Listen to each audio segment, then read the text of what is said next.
HOUKHIBA CHAHI MANGA ASIDA local militant AMASUNG MYANMAR extremist Shing MARAKTA E-PAO PHAONAKHIBAGI call records Puthoknaba Manipur Telecom operators in the central government Khanghallakkhre. Hiramasi Matangda National Gi Pauche Ama Odiba the Tribune the Phonglakpa Pau Amana Hai. Central government ki thawrang ase local militant amasung Myanmar extremist sing marakta kari mari lainabage haibadu khangdoknabane mahusana call data record ase telecom company singna tha taruk ki oina thamjilaga lakle adubu Ministry of Home Affairs MHN Department of Telecommunication da haiba tha taruk ki matam ase Manipur gi oina de sangdoknaba khangankre Home Ministry na lauri bokare ase Manipur da hingsa gi thawong sing Khanghallakpa amade state asida thokpa pamdaba thodo wathok sing de yufam oiraga lawrakpane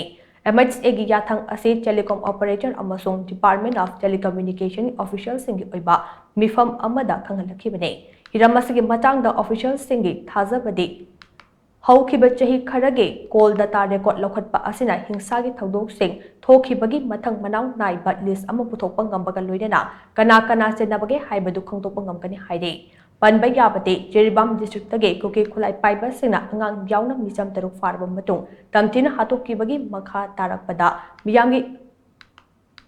Ihau Amalake Ihau Aduda Minister Amasung MLA Kharaki Yumda attack Tawraktuna among Atatokpa Lekre Masiga Iroinana Manipuri law and order ki fibam Phagatnaba Center Ahenba Paramilitary Force Manipur Thazalakpa Lekrabane